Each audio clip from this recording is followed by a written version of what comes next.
అంతర్జాతీయంగా చమురు ధరలు తగ్గడం కేంద్రానికి బంగారు బాతులాగా ఉంటే వినియోగదారులకు మాత్రం తగిన ఫలితాలు అందడం లేదు. అసలు పెట్రోల్, డీజిల్ ధరలు సామాన్యుడికి అందకుండా ఎందుకు పోతున్నాయి? కారణం ఏంటి? అంతర్జాతీయ మార్కెట్లో ముడి చమురు ధర భారీగా తగ్గుతోంది. ఒకప్పుడు బ్యారెల్ ధర $150 వరకు ఎగపాకిన చమురు ప్రస్తుతం మాత్రం $30 దిగువకి దిగజారింది. ఇంకా పడిపోయే ఛాన్స్ ఉందని నిపుణులు సైతం చెబుతున్నారు. చమురు అవసరాలలో 80% కోసం దిగుమతులపై ఆధారపడ్డ భారత్కు ఇది శుభపరిణామం. కానీ ముడి చమురు ధర తగ్గిన మేరకు కేంద్రం వినియోగదారునికి ఆర్థిక వెసులుబాటు కల్పించకపోవడం విచారకరం. దీనికి కారణం ఒక్కటే, కేంద్ర రాష్ట్ర ప్రభుత్వాలు హేతుబద్ధత లేకుండా డ్యూటీలు, పన్నుల పేరుతో మోపుతున్న ఆర్థిక భారమే.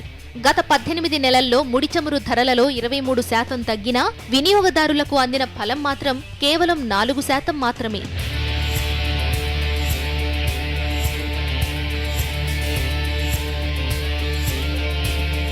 ప్రజల కొనుగోలు శక్తి ఆధారంగా పన్నులు వెయ్యాలన్నది ప్రాథమిక పరిపాలనా సూత్రం. కానీ మన పన్నుల వ్యవస్థలో ఉన్న లోపం వినియోగదారులకు శాపంగా మారుతోంది. 2016 జనవరిలో అంతర్జాతీయ ముడి చమురు ధర బ్యారెల్ అంటే 159 లీటర్లు $30 అనుకుందాం. మన కరెన్సీలో లీటర్ ముడి పెట్రోలు ధర $12.45 అవుతుంది. అందులో పన్నులు, సుంకాలు, ఖర్చులు కలుపుకుంటే చివరకు లీటర్ పెట్రోల్ ధర $52.04 అవుతుంది. అందులో వ్యాట్ వాటా 25%గా ఉండాలి. కానీ మన రాష్ట్రాలు మాత్రం 34% వరకు వ్యాట్ వేయడం వలన పెట్రోల్ ధర లీటర్ $68కు చేరుతుంది. అంటే ముడి పెట్రోలు ధర శుద్ధి చేసిన పెట్రోలుగా వినియోగదారునికి చేరేసరికి సుమారు 4.5 రెట్లు పెరుగుతుంది. అలాగే డీజిల్ ధర కూడా 4 రెట్లు పెరుగుతోంది. మోదీ ప్రభుత్వం వచ్చాక 6 సార్లు పెట్రోల్, డీజిల్పై ఎక్సైజ్ సుంకం పెంచింది. కాబట్టే ముడి చమురు తగ్గినా పెట్రోల్, డీజిల్ రిటైల్ ధరలు ఆ మేరకు తగ్గలేదు. చమురు ధరల పతనం వల్ల దేశానికి సమకూరిన మిగులు దాదాపు 3 లక్షల కోట్ల రూపాయలు. ఇక ఎక్సైజ్ సుంకం పెంపు వల్ల గత ఏడాది సుమారు 80,000 కోట్లు అదనంగా ఆదాయం లభించగా 2016లో పెంపు వల్ల మరో 3,700 కోట్లు సమకూరుతుంది.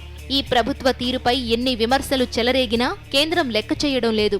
వ్యాట్ విధింపులో ఒక రాష్ట్రానికి మరొక రాష్ట్రానికి పొంతన కనపడదు. ఈ పన్నులు కాక ఎక్సైజ్ డ్యూటీ, సెస్, సర్చార్జ్ లాంటివి కూడా వడ్డిస్తున్నారు. పైగా అదనపు cess entry tax, special cess, Swachh Bharat cess లాంటి పేర్లతో ఇష్టానుసారంగా కేంద్ర, రాష్ట్ర ప్రభుత్వాలు పన్నులు వేస్తున్నాయి. ఇది కూడా సామాన్యునికి పెట్రోల్, డీజిల్ తగ్గింపు ఫలాలు అందకపోవడానికి కారణం. పైగా వంట గ్యాస్పై సబ్సిడీలను కూడా వీలైనంత మేరకు తగ్గించేలా మోదీ ప్రభుత్వం పలు చర్యలు చేపట్టింది. పెట్రో ధరలపై ప్రభుత్వ నియంత్రణ లేకపోవడం ఆచరణ రీత్యా నిజం కాదు. కేంద్ర, రాష్ట్ర ప్రభుత్వాలే వాటి ధరలను నియంత్రిస్తున్నాయి. కాబట్టే చమురు ధరల పతనం ప్రయోజనాలు ప్రజలకు అందకుండా పోగా పన్నుల భారం పెరుగుతోంది. పెట్రోలియం ఉత్పత్తులను అవి బంగారు గుడ్లు పెట్టే బాతుగా పరిగణిస్తున్నాయి.